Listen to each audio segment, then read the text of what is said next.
Bapak Dr. Haji Toto Imam, tepuk tangan. Luar biasa.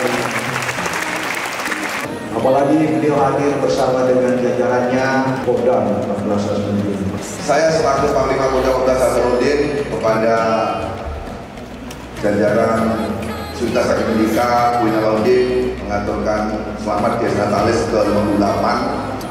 Itu harapan saya kepada Queen Alauddin nantinya bisa menghasilkan kualitas mahasiswa atau generasi muda atau anak bangsa, bukan hanya berkualitas kemampuan akademik, tetapi juga berintegritas dan berwawasan kebangsaan.